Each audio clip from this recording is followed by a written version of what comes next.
Bom dia, pessoal. Professor Murilo aqui falando. Na semana passada vocês receberam os materiais escritos que eu preparei para ajudá-los na realização das tarefas do diário de aprendizagem do quarto bimestre da disciplina de História, não é verdade? Como eu já havia avisado vocês em áudio algumas semanas antes, é fundamental que a gente realize essas tarefas do diário de aprendizagem juntos, né? Então, para também não sobrecarregar vocês e que a gente possa fazer junto para que vocês façam sem dúvidas, né? Então, a cada semana eu vou mandar um pouco de material e a gente vai realizando as atividades um pouquinho a cada semana para que também não fique muito para vocês e a gente possa dividir isso daí. Hoje, então, eu estou mandando aqui esse material em vídeo e áudio em que nós vamos fazer a leitura desse material que eu mandei para vocês e conversar um pouquinho sobre os assuntos, né, que essas atividades do diário de aprendizagem trazem para a gente. Tudo bem? Então vamos lá. Este material tem por objetivo preparar os alunos para realizarem a atividade 1 do diário de aprendizagem do quarto bimestre, Mulher e Família Burguesa. Ao longo do terceiro bimestre, aprendemos sobre iluminismo, que foi um movimento de ideias criadas ao longo do século XVIII e se desenvolveu na Europa, mais especificamente em países como Inglaterra e França. As ideias iluministas eram variadas e, no geral, defendiam bandeiras liberais, como liberdade política, liberdade econômica, liberdade de expressão e pensamento, antropocentrismo, racionalismo, anticlericalismo, dentre outros. Então vamos recordar aqui basicamente, né, as ideias iluministas que se desenvolveram lá no século XVIII em alguns países da Europa e defendiam essas bandeiras que a gente chama de liberais. Né? O que significa essa palavrinha liberal? Né? Ideias liberais, bandeiras liberais. Liberais vem da palavra liberdade. Né? Então, uma ideia central no pensamento iluminista é a ideia da liberdade. Né? Então, por isso que se chama como o liberalismo político. O que é o liberalismo político? Né? É a ideia de que todos são iguais perante a lei, de que todos têm o direito de participação política. Né? O liberalismo econômico, né, ou a liberdade econômica, é a ideia de que as pessoas, né, aquela classe de comerciantes que se enriqueceu no antigo regime, que a gente chama de burguesia, de que a burguesia ela lutava, né, para ter a liberdade econômica de fazer negócios, porque até aquele momento, no século XVIII, os negócios, a economia, ela era controlada pelo Estado absolutista. Né? E os burgueses achavam que essa restrição que eles tinham, né, pelos monopólios, por conta de que o Estado absolutista controlava a economia, esse controle da economia pelo Estado absolutista não deixava margem para que esses burgueses pudessem expandir os seus negócios, pudessem ter mais lucro. Então, por isso, eles defendiam essa ideia da liberdade econômica. A liberdade de expressão e liberdade de pensamento, que nós já conversamos muito, né? A ideia de você poder se expressar, né? O antropocentrismo, o que é antropocentrismo? É o homem no centro do mundo, o homem no centro do universo. Até o antigo regime, as pessoas se colocavam no mundo, olhavam para o mundo em que viviam a partir da religião. Né? Então tudo era justificado pela religião. Vocês se lembram que na estrutura do antigo regime, a desigualdade social era justificada e legitimada pela religião. Falava-se que era porque Deus quis que as pessoas nascessem em determinada camada social. Né? O próprio poder absolutista, aquele poder do monarca que controla tudo e todos, era justificado e legitimado pela igreja. Então, com o antropocentrismo, isso se inverte. Os seres humanos, né, os homens e as mulheres, passam a olhar para o mundo a partir das coisas que acontecem aqui na Terra, na vida material das pessoas. Né? E procuram as explicações, então, nas coisas materiais, tendo o homem como centro do universo e não mais Deus como centro do universo. Isso não significa que eles eram ateus, eles continuavam, em grande medida, acreditando em Deus, nas religiões e tudo mais. No entanto, eles olhavam para os problemas que aconteciam aqui no mundo como tendo suas origens aqui no mundo mesmo. Outra característica do iluminismo é o anticlericalismo, então, né? Clericalismo vem dessa palavra do clero, da igreja. Então, eles queriam o quê? Separar a igreja do Estado. Eles não queriam mais que o Estado, a vida das pessoas, do ponto de vista político, fosse governado pela influência da igreja. Eles queriam que a igreja continuasse a existir, mas eles queriam separar a igreja do Estado. Então, aqui uma revisão rápida aqui dessas ideias iluministas, né? Vamos continuar, então. O desenvolvimento dessas ideias estava ligado à condição política e social que vigorava naquele momento na Europa, conhecida como Antigo Regime. No Antigo Regime, os Estados nacionais europeus estavam submetidos, no plano da política, ao absolutismo monárquico, no plano da economia, ao mercantilismo e a sociedade era estamental. Né? Ou seja, essas ideias iluministas elas foram desenvolvidas para tentar destruir o mundo que eles viviam, que era o mundo do Antigo Regime. Né? Nós já falamos aqui bastante sobre isso. Do século XV ao século XVIII, a Europa vivia aí esse chamado Antigo Regime. O que era o Antigo Regime? Era a forma como a sociedade, a política, a economia e a cultura eram organizadas nos países europeus, como França, Inglaterra, Espanha, Portugal.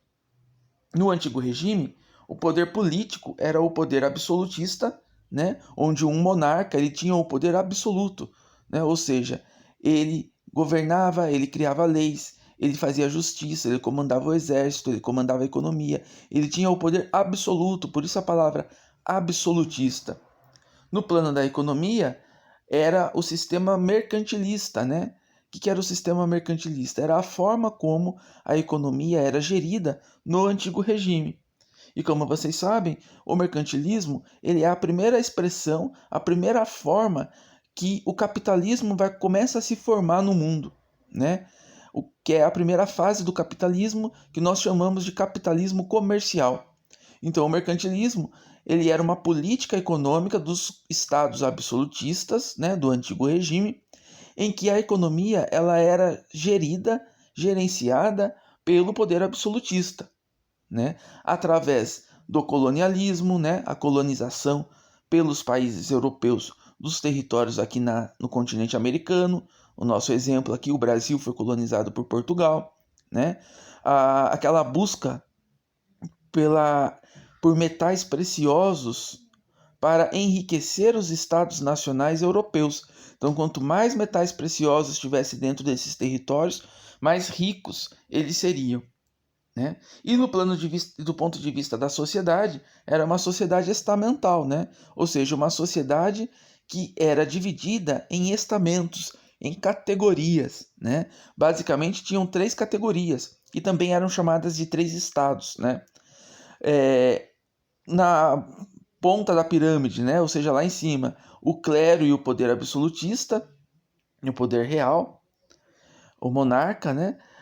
Na faixa intermediária, né? Gozando de privilégios, não pagavam impostos e não trabalhavam, a nobreza, e na terceira camada, na base da pirâmide, todo o restante da população, como os burgueses, que eram aquela classe de comerciantes que estavam se enriquecendo cada vez mais, os camponeses, os trabalhadores urbanos, enfim, todo o restante da população. Essa divisão da sociedade em estamentos, em faixas, em camadas, né, ela era justificada e legitimada pela igreja, né, porque havia ou seja, a desigualdade social no antigo regime era naturalizada e justificada pela igreja, pela religião. Havia a ideia de que cada pessoa que nasceu em determinada faixa, em determinado estamento, tinha nascido assim pela vontade de Deus e, portanto, não deveria ter o desejo de mudar de camada social. E isso legitimava as desigualdades, como, por exemplo, a nobreza que não trabalhava, não pagava impostos e era sustentada pelo terceiro estado, que eram aqueles que tinham que trabalhar para sustentar a nobreza e pagar os impostos. Então era uma ordem social injusta e que era legitimada pela igreja. Vamos continuar aqui. Assim, o iluminismo se desenvolveu a partir dessas condições objetivas de vida no antigo regime. A sociedade estamental, que dividia as pessoas em estamentos, criava uma ordem social injusta, onde a população do chamado terceiro estado, composta pelos burgueses, camponeses e demais trabalhadores, tinha por função trabalhar, pagar impostos e sustentar as duas camadas acima, a nobreza e o clero e a realeza. Essa distinção era naturalizada.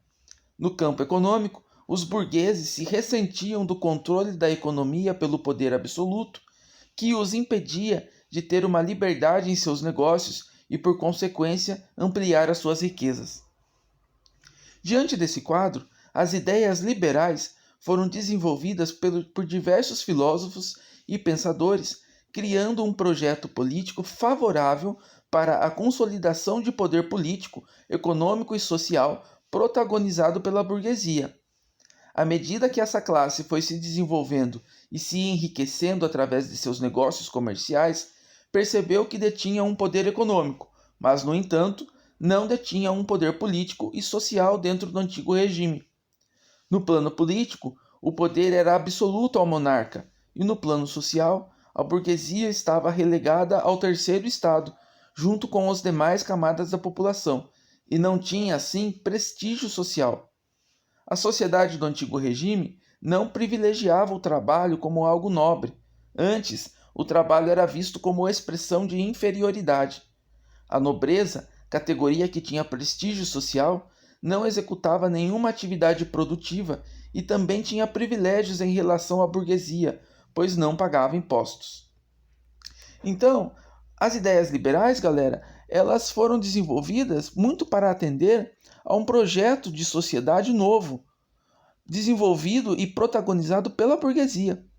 Por quê? A burguesia é aquela camada social que estava lá no terceiro estado, lá na base da pirâmide, junto com os demais trabalhadores, com os camponeses, com os trabalhadores urbanos, com os artesãos, Ou seja, ela estava junto com o povão e não tinha, naquela sociedade do antigo regime, prestígio nenhum. Ao contrário, ela trabalhava, pagava imposto e sustentava a nobreza. A nobreza era uma camada que tinha prestígio social. Eram os condes, as duquesas, os barões, Era uma camada que estava ali ao redor do poder real, do poder monarca. Ou seja, uma camada, a nobreza, que tinha poder político e que tinha prestígio também. Não pagava imposto e não trabalhava. A burguesia, ao ver que estava sustentando aquele Estado, pois era a classe que estava se desenvolvendo, se enriquecendo, E era a classe que executava a economia, fazendo com que o Estado absolutista se enriquecesse, a burguesia começa a se enriquecer e perceber que eles tinham o poder econômico, mas só o poder econômico não adiantava, porque eles não tinham prestígio naquela sociedade e eles não tinham poder político. Eles continuavam sendo vistos como inferiores. Porque o mundo do antigo regime era uma sociedade em que o trabalho era visto como algo de inferioridade. Bonito mesmo era não trabalhar, era ser nobre. Então a burguesia começa a elaborar, a partir dessas condições de vida, um projeto político para mudar aquela sociedade do antigo regime. Esse projeto político vai ser desenvolvido pelas ideias liberais, pelo iluminismo. Desse modo, as ideias liberais, que são também as ideias iluministas, ou também é chamado aí de liberalismo, foram desenvolvidas como oposição ao antigo regime e como projeto político da burguesia, com o objetivo de construir uma nova ordem, de acordo com seus valores e interesses, para conquistar o poder político e construir uma sociedade à sua imagem e semelhança. Mas a conquista do poder político pela burguesia não se deu apenas através do campo das ideias iluministas. Ao longo do século XVII e XVIII, processos revolucionários na Inglaterra e na França puseram fim ao antigo regime através de confrontos que opuseram a burguesia e as nobrezas, defensoras do antigo regime. Então, pessoal, não bastou apenas elaborarem as ideias iluministas, essas ideias todas que nós estudamos, para que a burguesia conseguisse destruir o antigo regime. Não bastaram as ideias, tiveram de ter um processo revolucionário, que foi uma luta de classes, né? Uma luta de classes entre a burguesia e as nobrezas e os poderes ali do antigo regime. Essa luta de classes, né, ela foi aí expressada através de revoluções que aconteceram na Inglaterra e na França também. Revoluções que tomaram caráter violento, né? Os reis da Inglaterra e da França foram decapitados, muitos nobres também foram decapitados, ou seja, foi através de um processo muito violento, uma verdadeira guerra de classes, que a burguesia consegue se impor, então, como uma classe dominante, né? A burguesia destrói o mundo do antigo regime, aquele mundo do poder absoluto, aquele mundo das nobrezas, e se coloca como a classe dominante, a classe que agora, além de ter o poder econômico, tem também o poder político e vai construir uma nova sociedade, uma sociedade com os seus valores, os valores liberais, as ideias liberais, as ideias iluministas que nós temos estudados aqui. Esses movimentos revolucionários se expandiram para fora da Europa, e as ideias liberais iluministas também provocaram independências das colônias europeias na América, como a independência dos Estados Unidos em 1776, a independência do Haiti em 1791 e as independências da América Central e da América do Sul. Então essas ideias liberais foram tão importantes, trouxeram tantas novidades para o mundo, que essas revoluções, né, ou seja, a tomada do poder pela burguesia no antigo regime, não se deu apenas na Europa, né? Essas ideias liberais varreram o mundo, né? Foram as ideias liberais que também foram o estopim da independência dos Estados Unidos, da independência do Haiti e da independência das colônias aqui, né, de Portugal e Espanha da América do Sul, inclusive o Brasil. Essas revoluções, chamadas de revoluções burguesas, puseram fim ao mundo do antigo regime e significaram a vitória da burguesia e dos valores liberais. Assim, o mundo contemporâneo é fruto das ideias e da vitória das burguesias e do liberalismo. Conhecendo melhor a burguesia. Então vamos entender melhor o que é essa classe nova, essa classe que destruiu o mundo do antigo regime e inaugurou um período novo na história, que é a história contemporânea, né? O mundo, os valores da burguesia ainda são os valores que sustentam a nossa sociedade hoje. Por isso que com as revoluções burguesas, né, se iniciou um período chamado de história contemporânea, que é o período que nós vivemos ainda hoje. São os valores da burguesia que são os valores da nossa sociedade ainda hoje. A liberdade política, a liberdade econômica, a liberdade de expressão e de pensamento, a ciência como um valor. Então todos esses são valores burgueses que ainda são valores das nossas sociedades ainda hoje. Burguesia é um conceito frequentemente utilizado para designar as elites. Como temos visto, a ascensão da burguesia como classe dominante se deu com o iluminismo e os processos revolucionários, uma vez que antes desses eventos históricos a burguesia não tinha poder político e social.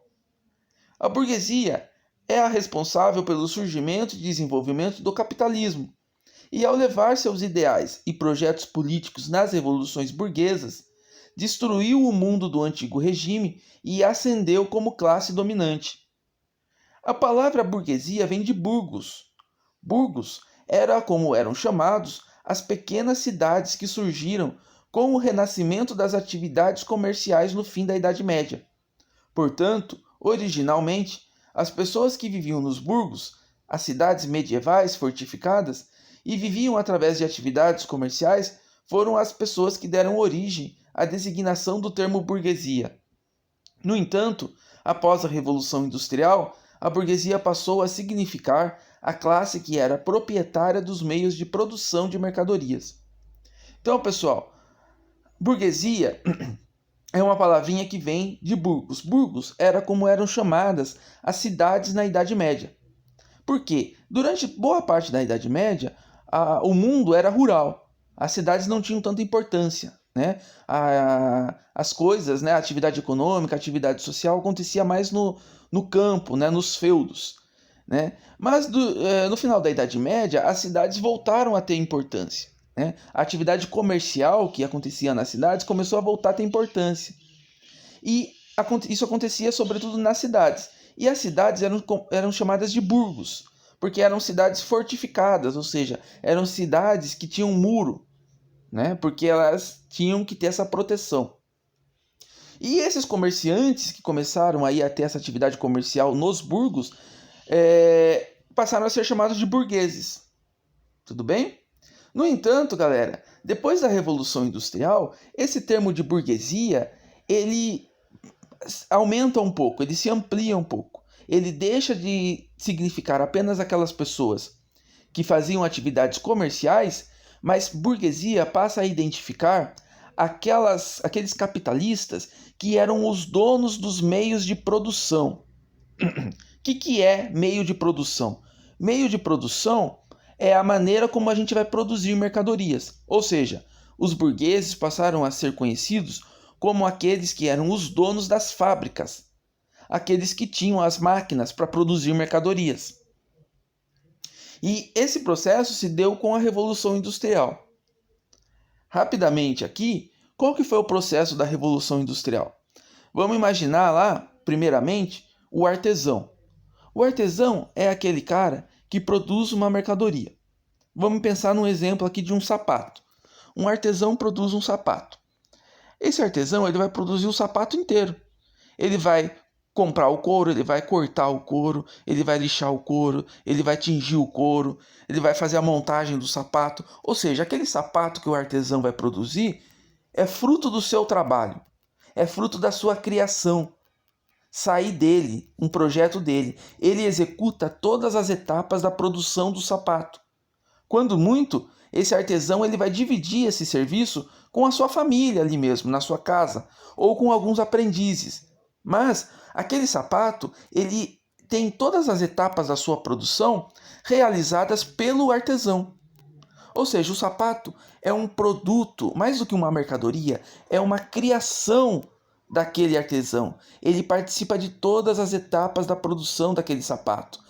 É como se fosse uma obra de arte quase, né? Porque é um projeto que aquele artesão coloca em prática e ele tem controle de todo o processo de produção.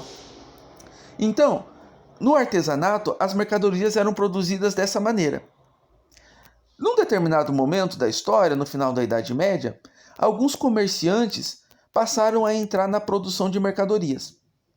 Então, o que eles pensaram, os comerciantes? Bom, se eu comprar muitas matérias-primas, né? Se eu comprar muitos couros, né? Eu posso contratar vários artesãos, dividir a produção e eu vou conseguir assim produzir muito mais sapatos do que aqueles artesãos que trabalham sozinhos nas suas famílias e vou conseguir colocar no mercado mais sapatos a um preço mais barato do que aquele preço do sapato produzido pelo artesão, né? Porque o comerciante, então, ele entra na produção de mercadorias. E daí o que ele faz? Ele contrata vários artesãos e ele divide o trabalho. Então, vamos supor que o comerciante contrata 5 famílias de artesãos. Uma família vai só cortar o couro, a outra família vai só lixar o couro, a outra família vai só tingir o couro e a outra família vai só fazer o acabamento final. Ele divide o trabalho. Com isso, ele consegue produzir muito mais mercadorias e, se ele produz mais mercadorias, o custo de produção diminui e ele consegue colocar no mercado, o sapato que ele põe no mercado é mais barato do que o sapato que aquele artesão que continua trabalhando sozinho ou com a sua família consegue colocar no mercado. Então aquele artesão já começa a ter menos clientes comprando os seus sapatos do que os sapatos que são vendidos pelo comerciante.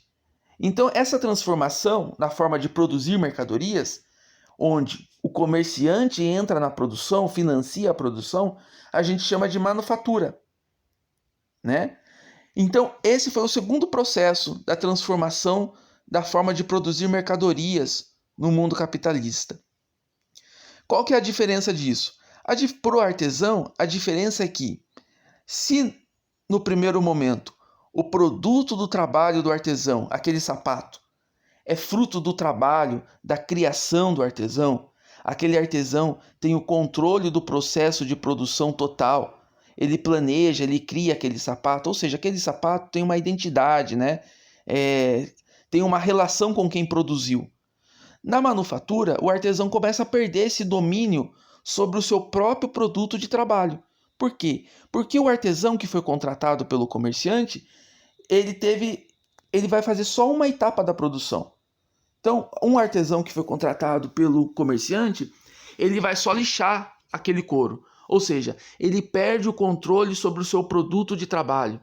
Ele já não tem mais muito relação com aquele produto que ele mesmo está produzindo, compreende? Ao contrário do artesão que produz todas as etapas da produção do sapato. Mas esse processo não parou aí. Houve um terceiro momento, e aí é o momento que a gente chama de Revolução Industrial, que é quando entram as máquinas, né, que a gente chama de maquinofatura. Com a máquina, você tem originalmente um comerciante que tem muito dinheiro, ele compra uma máquina. E a máquina passa a produzir os sapatos, por exemplo. Então ele vai contratar agora os operários para manusearem essa máquina, né? E aí é o surgimento das primeiras fábricas, né? E a produção de mercadorias, então, se transforma profundamente. Por quê? Porque agora ele vai conseguir colocar, através da produção de mercadorias pelas máquinas, ele vai conseguir produzir uma quantidade muito grande de sapatos ou de qualquer outra mercadoria e produzindo uma quantidade muito maior, ele tem o custo da produção mais barato e consegue colocar esses produtos no mercado a um preço muito mais em conta do que o preço daqueles artesãos colocavam no mercado. Esse processo da entrada da máquina, da Revolução Industrial, simplesmente destrói os trabalhos dos artesãos, porque agora, quem que vai comprar um sapato de um artesão, sendo que é muito mais caro, né? E as pessoas vão preferir comprar essas mercadorias dos produtos industrializados, porque eles são mais baratos. Ou seja, os artesãos, aquelas famílias que viviam ali de forma simples, produzindo as suas mercadorias, perdem as condições de realizar a sua sobrevivência através do seu trabalho. E eles ficam desempregados, e a única saída para eles é vender o seu tempo de vida como operário nas fábricas que estão surgindo. Essa é a Revolução Industrial. Então eles perdem, os artesãos e os camponeses também, eles perdem as condições de criar a sua existência e a de sua família. Porque ninguém vai comprar os produtos deles, porque são produtos que são mais caros e ele consegue produzir menos do que as máquinas. Então eles vão todos se empregar nas indústrias que estão surgindo. Ou seja, eles perdem os meios de produção da sua vida. E quem tem os meios de produção agora é o empresário capitalista dono das máquinas. Então o meio de produção é como você vai fazer para produzir a sua existência, para você comer, né? Os artesãos, eles perdem os meios de produção da sua vida, da sua família, né? Os meios de conseguir comida, de poder comer, e a única coisa que sobra para eles são os seus braços, o seu corpo, para poder se empregar nas fábricas, para poder trabalhar nas indústrias que estão surgindo. Ao mesmo tempo, muitos camponeses que viviam nos campos, né, com as suas famílias plantando ali, são expulsos dos campos e também vão todos trabalhar nas fábricas. Essas fábricas vão oferecer salários baixíssimos, jornadas de até 17 horas diária, trabalho infantil, não tem dia de descanso, ou seja, eles estão submetidos a um regime de quase escravidão. Então esse é o processo chamado de Revolução Industrial. E os burgueses, então, vão passar a ser chamados aquela classe Dona das fábricas, porque é a classe que é a dona dos meios de produção. Porque agora os trabalhadores, camponeses e artesãos perderam os meios de produção da sua própria vida. Eles não conseguem mais produzir a sua própria existência. Eles têm que se vender, vender o tempo da sua vida, vender o seu corpo para os burgueses, para as fábricas, para conseguir trazer sustento para suas famílias. Tudo bem? Então, por isso que burguesia vai ser essa classe, então, que vai ser chamada, depois da Revolução Industrial, como a classe que é dona, que detém os meios de produção. Então, vamos lá. O mundo do antigo regime e o mundo burguês, entre a sociedade estamental e a sociedade de classes. Se no mundo do antigo regime a sociedade era estamental, com a vitória da burguesia nas revoluções ocorridas entre os séculos 17 e 18, as ideias liberais de igualdade jurídica, liberalismo político e econômico transformaram toda a organização social para atender aos projetos da burguesia, agora como classe dominante. A sociedade à imagem e semelhança dos valores burgueses liberais, ao contrário da sociedade estamental, é uma sociedade de classes. Então olha só, pessoal, se no mundo do antigo regime a burguesia ela criticava a sociedade estamental, que era aquela sociedade que dividia as pessoas em categorias, né? Que os burgueses estavam lá embaixo, lá junto com os outros trabalhadores, e essa desigualdade era justificada pela igreja. Com as revoluções, a burguesia destrói o mundo do antigo regime e passa a ser a classe dominante. Ou seja, a burguesia agora sai lá da base da pirâmide e está lá no topo da pirâmide. É a classe dominante, é a classe que tem os meios de produção. No entanto, as ideias da burguesia de igualdade jurídica, de que todos são iguais perante a lei, na verdade, na prática funcionavam só para quem era da burguesia. Por quê?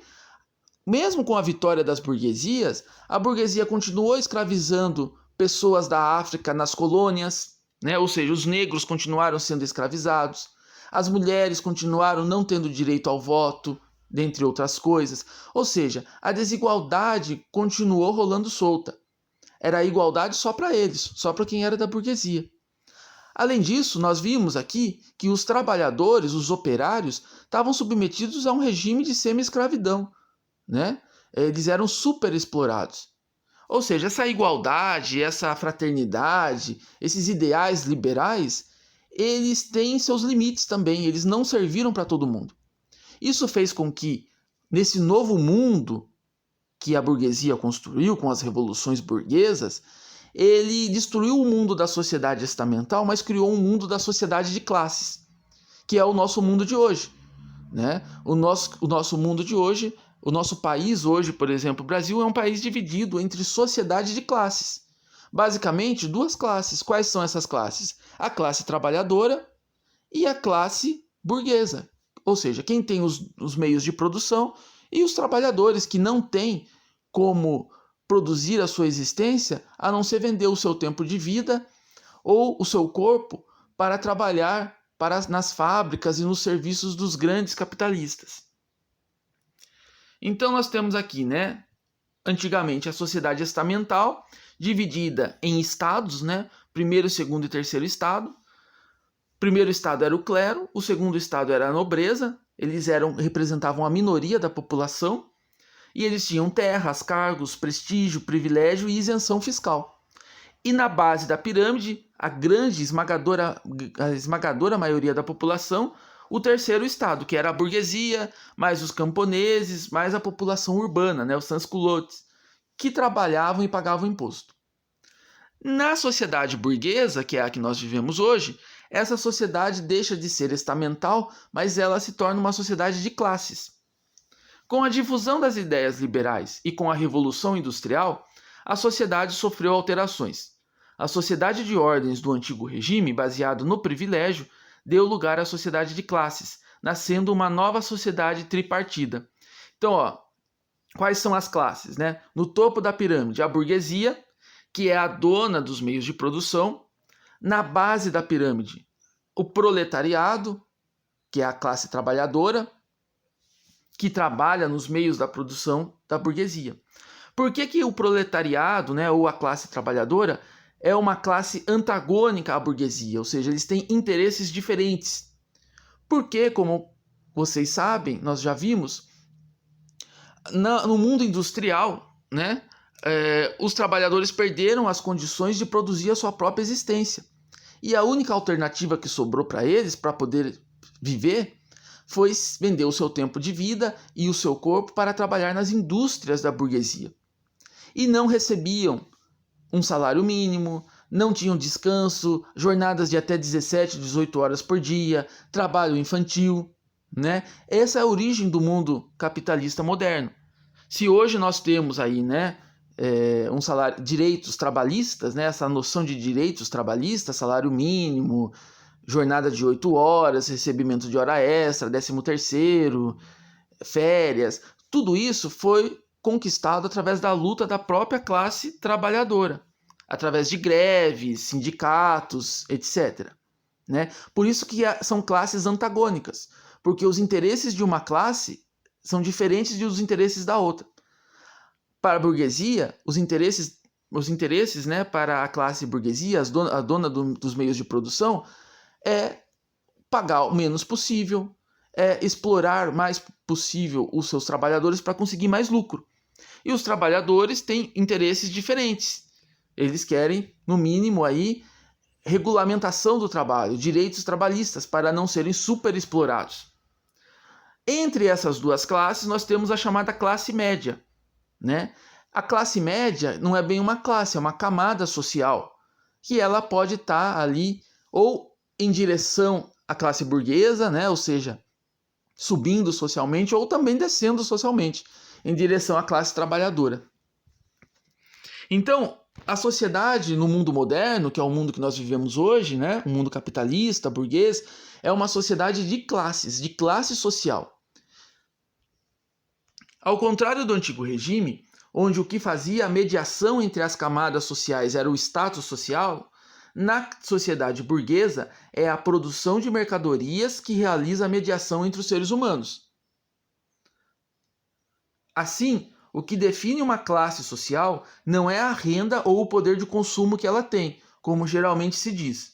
O que define uma classe social na sociedade capitalista, burguesa, liberal é a posição que determinada classe ocupa mediante a produção de mercadorias. Então, geralmente, quando se fala de classe social, a gente entende que é a questão da renda, né? Ou do consumo. Quem ganha 5 mil é classe média alta. Não. Classe social é a posição que determinada pessoa ocupa em relação à produção de mercadorias. Às vezes a gente vê alguém que ganha um salário razoavelmente bom, 5 mil reais. Daí a gente fala, não, essa pessoa é rica, né? Ou então essa pessoa é de uma classe média alta. Não. A gente tem que ver que lugar que essa pessoa ocupa na produção de mercadorias. Ela é dona de meio de produção? Ela é dona de uma fábrica? Ela é dona de um banco? Então ela é da burguesia. Ela não é, ela é um gerente, ela ganha esse dinheiro aí porque ela é um gerente, um executivo alto de uma empresa. Ela é da classe trabalhadora. Tá? Então a classe social, a gente vai identificar essa classe social em relação a que posição ela ocupa na produção de mercadorias. Se ela é dona de meio de produção, ela é da burguesia. Se ela não é dona do meio de produção, se ela é assalariada, ela é da classe trabalhadora, independentemente se ela ganha um alto salário. A burguesia é a classe dominante, uma vez que é ela que detém os meios de produção de mercadorias. Já a classe proletária, operária, é uma classe que está subordinada em relação à classe burguesa, uma vez que não tem os meios de produção para sua subsistência, tendo que vender-se, seja o seu tempo de vida ou o seu corpo, para a burguesia, a fim de conseguir produzir a sua existência. Diante disso, vemos que a relação entre as classes sociais no mundo burguês, liberal, capitalista, é uma relação de subordinação, ou seja, uma relação desigual.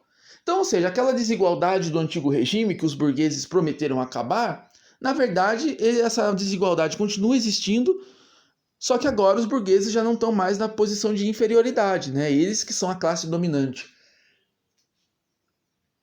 As ideias dominantes da burguesia, que são as ideias liberais, que foram vitoriosas na luta contra o antigo regime, né? Igualdade jurídica, né? A ideia de que todos são iguais perante a lei, liberalismo político e econômico, liberdade de expressão, e que se tornaram a base dos regimes burgueses, as democracias liberais, apesar de terem desempenhado um papel revolucionário na luta contra o antigo regime, escondiam algumas contradições, como as seguintes: a manutenção do regime escravista, a subordinação das mulheres aos homens, o sistema eleitoral censitário. O que é censitário? Só podia votar quem tivesse uma determinada renda para cima, ou seja, os trabalhadores camponeses não tinham direito ao voto, e a colonização de territórios nas Américas, África e Ásia pelos europeus. Então é isso, pessoal. Essas ideias iluministas, as ideias liberais, né, o liberalismo que nós estamos estudando, embora tenha tido ideias bacanas, legais, né, que são a base do nosso mundo, igualdade de todos perante a lei, liberdade política, liberdade econômica, né? Todas essas ideias, na prática, a gente viu que só serviu para a burguesia. Por quê? A escravidão continuou rolando solta, os europeus continuaram colonizando, né, territórios nas Américas, na África, na Ásia, as mulheres continuaram numa relação de subordinação e, sobretudo, os trabalhadores, de uma forma geral, continuaram sendo super explorados pela burguesia. Então, assim, ideias liberais, liberdade, para quem? Só para a burguesia. Mas, ignorando essas contradições entre o seu discurso e as suas práticas, a ideologia burguesa utilizava a ideia da igualdade jurídica, a ideia de que todos são iguais perante a lei, para esconder as desigualdades geradas pelo próprio sistema capitalista e responsabilizar o indivíduo pela sua posição de classe. É a ideia da meritocracia. A ideia da meritocracia quer valorizar o papel do mérito individual. Essa ideia diz que, para uma pessoa ser bem-sucedida ou acumular riqueza, só basta o esforço individual para que ela alcance o sucesso. Assim, ser rico ou pobre, ter ou não ter sucesso profissional, é uma responsabilidade do indivíduo. Então, essa sociedade de classes, que é a sociedade do mundo moderno, da sociedade burguesa, ela fala o seguinte para a gente, ela fala, olha, aqui a desigualdade não é naturalizada. Aqui, para você sair da classe trabalhadora e chegar até a classe burguesa, basta o seu esforço, que se você trabalhar muito duro, você vai conseguir. Né? Ou seja, ela traz essa ideia de que há uma mobilidade social. E de que essa mobilidade social, ou seja, o famoso subir na vida, de que essa ideia é possível através do esforço individual. Mas será mesmo? No entanto, a ideia da meritocracia esconde que não basta apenas o esforço individual para a conquista de uma posição de sucesso. A divisão da sociedade em classes, que é uma relação de subordinação e exploração, interfere nas oportunidades que os indivíduos têm para conquistar os seus objetivos. Assim, a ideia da meritocracia empurra para o indivíduo as injustiças e desigualdades de uma sociedade de classes. Então essa ideia de que se você acordar todo dia às 5 horas da manhã, não tiver sábado, não tiver domingo, trabalhar, você vai ser rico, acho que na prática todos nós sabemos que não, né? Nós que somos da classe trabalhadora, vemos aí, conhecemos, temos na nossa família pessoas que trabalham e trabalharam a vida inteira, trabalharam duro e não ficaram ricas, né? E as estatísticas mostram pra gente que os milionários são pessoas que não trabalham de fato. Ou receberam essa riqueza por herança, ou são donos de banco, né? Ou seja, não são pessoas que trabalharam duro. Então essa ideia da meritocracia, na verdade, é uma falsa ideia que serve para manter as coisas como estão, porque daí ela empurra para o indivíduo a responsabilidade pela injustiça social. Ela fala, olha, você é pobre porque você não trabalha o suficiente, né? Você não tem sucesso porque a culpa é sua. Não. Né? A estrutura do mundo moderno, que é um mundo dividido em classes, é uma estrutura que amarra as pessoas, né? Ou seja, nós não podemos pensar a nossa trajetória apenas do ponto de vista individual, mas do ponto de vista de classe, né? Como classe social.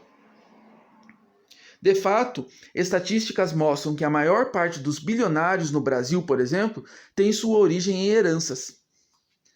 Assim, apesar da igualdade jurídica, a sociedade burguesa dividida em classes perpetua uma desigualdade social entre trabalhadores e os donos dos meios de produção. Desigualdade entre homens e mulheres, brancos e negros, privilegiando uma classe dominante que detém os meios de produção para construir uma riqueza e concentração de renda a partir do trabalho dos próprios trabalhadores. Né? Vamos pensar o dono de uma grande fábrica aí, para pensar num exemplo, o dono, sei lá, da Ambev, né? Quem que produz a riqueza que o dono dela usufrui? Os trabalhadores que estão lá no chão de fábrica. Né? São eles que produzem a riqueza de fato que aquele dono da empresa usufrui.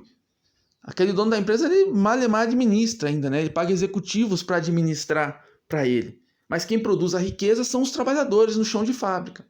Né? Agora, será que os trabalhadores recebem em salário a riqueza que produzem? Não, eles recebem menos. Então, pessoal, aqui tem esse quadrinho aqui para a gente saber diferenciar duas ideias fundamentais, que é a igualdade e a equidade. Porque o discurso da burguesia diz assim para a gente, olha, todos são iguais perante a lei. Se todos são iguais perante a lei, cada um pode chegar o mais alto possível, bastando para isso o seu esforço. No entanto, nós temos visto que essa igualdade para a burguesia, ela foi só para a burguesia, né? Porque a escravidão veio até quase o século XX. Né? Então vamos pensar no exemplo da escravidão. Imagine as pessoas que foram escravizadas até 1888 aqui no Brasil, e depois disso elas ficaram abandonadas à própria sorte. Sem ter direito à escola, sem ter direito a trabalho, sem ter direito à moradia, sem ter direito a emprego.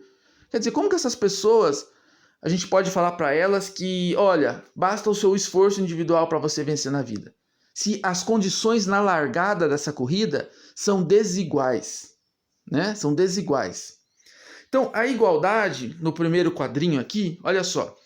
A igualdade, a gente tem 3 caixotinhos do mesmo tamanho e 3 pessoas diferentes. Né? Uma mais alta, uma de tamanho mediano e uma criança. A igualdade não faz justiça. Por quê? A igualdade não faz justiça porque a pessoa ali, a criança, né, o menorzinho, ele não consegue ver o jogo nessa imagem que nós estamos vendo. Então a igualdade nem sempre faz justiça. O que precisa é de equidade. O que é equidade? É você dar condições para que as pessoas possam fazer as suas atividades. Então, olha só, a equidade, ele considerou que o primeiro sujeito lá da imagem, né, o adulto, ele já tem um tamanho suficiente para poder ver. Então, ele não precisa do caixote. Ou a pessoa que está do seu lado, de tamanho mediano, né, ela precisa só de uma ajudinha, ela precisa só de um caixotinho. E o outro, que é o menos favorecido, ele precisa de 2 para conseguir ver. Então vamos imaginar que essa vista que esses personagens estão querendo visualizar, essa vista aí, vamos imaginar que são as condições dignas de vida. Ou seja, para que a gente possa ter condições dignas de vida, a gente precisa considerar quem precisa mais. Né? Então não basta a igualdade, basta a equidade. Equidade, então, galera, é você dar as condições para que todos tenham as mesmas oportunidades, ou seja, você considera as diferenças. Você considera que um determinado grupo social precisa de mais apoio. Né? E na nossa sociedade a gente vai ver o quê? Quem vão ser esses grupos? Aqueles grupos que ficaram sendo explorados pela burguesia, como as mulheres, os negros, os trabalhadores de uma forma geral. Tudo bem? Então, com esse material, a gente vai conseguir aí fazer as atividades do diário de aprendizagem, né? Na verdade, a atividade 1, que se chama Mulher e Família Burguesa. Então, vocês realizem essas atividades, me chamem se tiverem dúvidas e a gente vai conversando, tudo bem? Um abraço e até mais.